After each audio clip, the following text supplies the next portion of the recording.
Kasi isang beses may nakasalubong kami sa mall. Ang dami niyang ganun sa mukha. Tapos sabi namin, ayun! Anong ginagawa mo sa tigyawat na pumutok? Sa tigyawat na pumutok. Anong nilalagay mo? Clindamycin. Yung ano talaga, yung parang gamot yan, di ba? Oo, pero ano siya, meron siyang topical cream. Actually, nakuha ko lang din yun dun sa mga clinic. Oo. So, parang binigay nila sa akin. So, yun ang ginagamit ko. At yun din yung ginagamit ko para halimbawa na may nararamdaman akong tigyawat.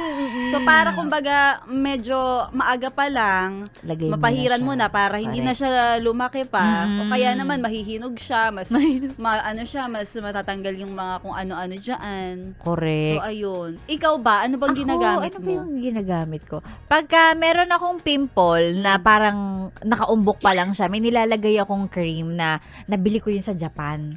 Basta parang ipinapahid lang. Pwede rin kung hindi sa mga pimple na pausbong, pwede rin yun sa mga makakati. Mga butlig-butlig na makati. So yun, nilalagay ko yun. Ano pang pangalan yan? Para malaman namin. Hanapin ko yung basta siya yung nasa tube siyang ganun. Tapos marami naman siya. Kung hindi ka naman laging pinipimple, hindi mo rin siya masyadong laging magagamit. Madami siya. As in, sulit siya pag bumili ka ng isang ganun. So yun yung nilalagay ko. Ngayon, kapag ka-pimple na talaga siya, alam mo yung Oxycure? Yung parang mud something. Hindi to paid pero sinishare lang talaga namin. Effective siya sa akin. Talaga? Parang, Oxycure. naghilamos ako, pimple na yun, di ba? Naglagay ako ng gabi, the following day, tuyo na siya. Ganun siya sa akin. Kasi sabi ko, ay, okay to. So, yun. Naglalagay ako ng patch pagka, kunwari, the following day, tas alam kong sugat siya.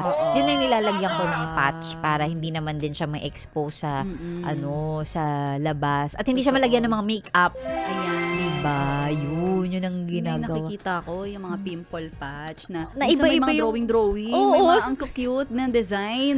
Alam mo, nagtataka nga ako, pinag-uusapan din namin yan sa bahay Na parang, for a time, pinipilit natin itago yung pimples, di ba? Kaya nga nauso yung pimple patch na parang clear lang. Na parang wala lang. Tapos ngayon, ang mga pimple patch, may design, may kulay, may hugis, may mga star-star. Kasi isang beses may nakasalubong kami sa mall. Ang dami niyang ganun sa mukha. Tapos sabi namin, ayun! Tapos realize namin, pimple patch pala siya. Kasi namin star sa mukha. So, again, kanya-kanya naman ng trip. Kanya-kanya. Basta, yun yung way mo para talagang ma-erase lahat ng mga pimples mo. Tsaka para gumaling, skincare, ganon. Skincare yan eh. Iba-iba Bahala talaga kayo. tayo. Pero tawa-tawa lang kami na parang, hala na yun, ang dami yung nagtinginan talaga kami. Ang dami niya star sa mukha. Mukha na siyang galaxy. Oo.